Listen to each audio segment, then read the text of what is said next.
पढ़ो बेटा। A for apple, A for apple. B for ball, B for ball. C for cat, C for cat. अस्सलामु अलैकुम वरहमतुल्लाहि वबरकातुहू। वालेकुम अस्सलाम। खैरियत भाईजान? अल्हम्दुलिल्लाह, मैं तो खैरियत से हूँ, लेकिन ये बताओ अरशद की तबीयत को क्या हुआ है?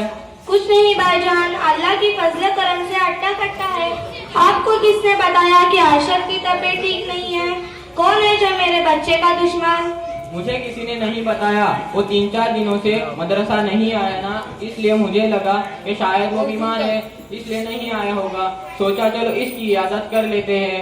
भाईजान मदरसा पर वो क्या करेगा? अरे बहन, कुरान पढ़ना सीखेगा, नमाज वगैरह दुरुस्त होगी, और क्या।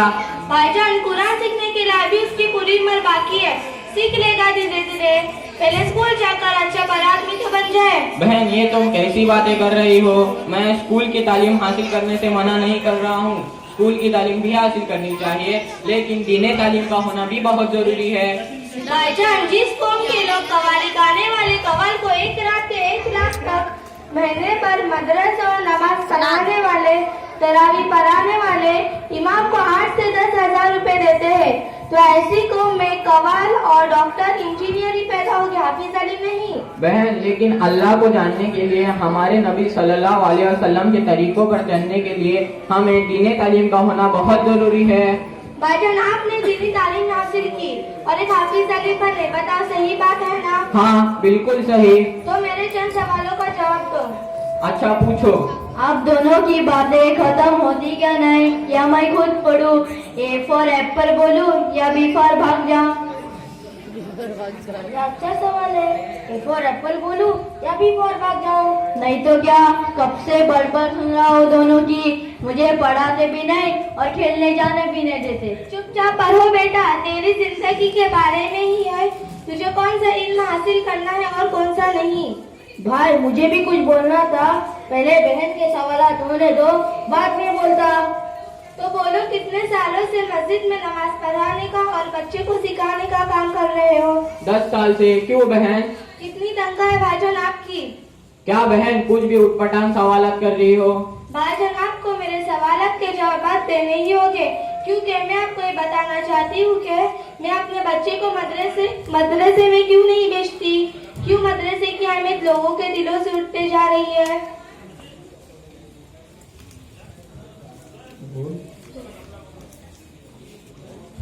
अवेश भाई, शहर बहन जो कह रही है वो बिल्कुल सही है।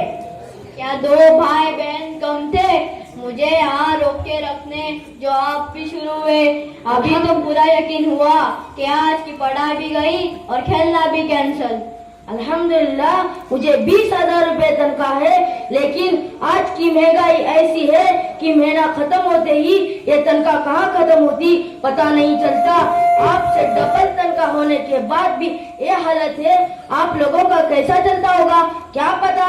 2-3 दिन पहले की बात है, एक शख्स आपको ढूंढते हुए आए तो मेरे से मुलाकात हुई। आपको पूछने लगे, मौलाना कहाँ है? मैंने कहा अभी बाहर गए हैं। क्या बात है, परेशान दिखाई दे रहे हो? तो उन साहब ने कहा, मेरे बेटे को 25,000 मेरे बेटे के लिए दुआ करने बोलने आया था। मैंने पूछा कि आपका बेटा बीमार है? तो उन साहब ने कहा नहीं। तो मैंने कहा तो फिर क्या बात है? तो उन साहब ने कहा मेरे बेटे को 25,000 रुपए की नौकरी मिल रही है, लेकिन खाना अपना है। तो आपने क्या कहा? मैं क्या कहता, उसकी बात पर मुझे हंसी भी आ रही थी और गुस्सा भी, क्योंकि आप जिस मोहल्ले में इमामत करते हो उसी मोहल्ले का था। पहले मैंने कुछ नहीं कहा, उनकी पूरी बात तो सुनो। तो उन साहब ने कहा खाने में ही आधी तनख्वाह चली जाएगी, हमें क्या देगा और उसे क्या बचेगा। भाईजान ध्यान से सुनो, 25,000 वालों को और आप तो आधे भी नहीं हो। उन साहब से मैंने कहा आपके इमाम को कितनी तनख्वाह है? उन्होंने कहा होगी 8 से 10 हजार। मैंने कहा कभी आप लोगों ने सोचा है ये इमाम लोगों का कैसा चलता होगा? ये इमाम लोग कम तनख्वाह नहीं तो भी और कितनी भी परेशानी आए तो भी अपने चेहरे पर से कभी मुस्कुराहट नहीं हटाते। आपके बेटे को तो 25,000 रुपए की नौकरी मिल रही है, फिर भी कम लगती। और दुआ करने के लिए किसके पास आए हो? अपने इमाम के पास, जिसको आप लोग 8 से 10,000 देते हो। जब वो आपकी बात सुनेंगे तब उनकर क्या गुजरेगी, कभी सोचा है आपने? वो साहब मेरी बात खामोशी के साथ वापस अपने घर गए। गैदरिंग के लिए कवाली पर लाखों रुपया उड़ाने के लिए उनके पास होते हैं और अल्लाह के दिन के लिए नहीं। यही बात तो हमें लोगों को समझानी है कि अगर सब लोग इसी तरह सोचते रहे और अपने बच्चों को दीने तालीम से दूर रखे तो वह वक्त दूर नहीं, जब बच्चा पैदा हो जाए तो आजान देने वाले को भी ढूंढना पड़ेगा, निकाह पढ़ाने वाला भी कोई नहीं मिलेगा। जब कोई इंतकाल कर जाए तो नमाज जनाजा पढ़ाने वाला भी कोई नहीं मिलेगा। भाईजान, क्या ये सब जिम्मेदारियाँ इमाम, हाफिज और उलमाओं की है? बिल्कुल नहीं। नमाज जनाजा तो सबसे करीबी रिश्तेदार को पढ़ाने का हक होता है, लेकिन ज्यादातर लोगों को नमाज जनाजा पढ़ाना नहीं जानते, इसलिए हमें पढ़ाना पड़ता है। तो भाई, अगर लोगों को मदरसे की अहमियत और दिन की अहमियत समझानी हो तो ये चीजें करना छोड़ दो। पढ़ाने दो निकाह खुदी और पढ़ाने दो नमाज जनाजा भी करीब रिश्तेदारों को, तब उन्हें उलमाओं की कदर पता चलेगी। लोगों को भी तो इसका एहसास होना चाहिए कि आज किस तरफ जा रहे हैं, बर्बादी की तरफ या तरक्की की तरफ। वही तो लोगों को समझाते हैं कि ये दुनिया खत्म होने वाली कुछ दिन की है, असल जिंदगी तो मौत के बाद वाली जिंदगी है। बहन, क्या तुम्हें पता है इंसान मरने के बाद दुनिया में कौन कौन सी अच्छी चीज छोड़ जाता है? नहीं बाप, बताओ। इंसान मरने के बाद दुनिया में अच्छे अमाल और नेक औलाद छोड़ जाता है, जो इसके हक में दुआएं करे, जो इसके लिए कुरान पढ़े। अगर तूने सिर्फ इसको ए फॉर एप्पल सिखाई और इसको अल्लाह नहीं सिखाई तो कल क्या तेरे लिए कुरान पढ़ पाएगा? क्या तेरे लिए सवाब पहुंचा पाएगा जिसकी तू मरने के बाद मोहताज होगी? नहीं बा, आपकी बात पूरी तरह मेरे समझ आ गई है।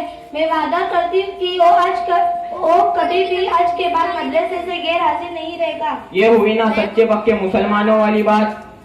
भाई, मैंने आपको जो भी बुरा लगा इसके लिए मुझे माफ कर दो। बहन, तुमने कुछ गलत नहीं कहा है और उमेर भाई भी सही है। हर बस्ती के जिम्मेदारों को बैठकर सोचना चाहिए कि जब अपने बच्चों की बारी आती है तो 25,000 भी कम, और जब इमाम की बारी आती है तो 500 रुपए भी बढ़ाने का सोचते रहते हैं। जैसे इमाम को दुकानदार कम दाम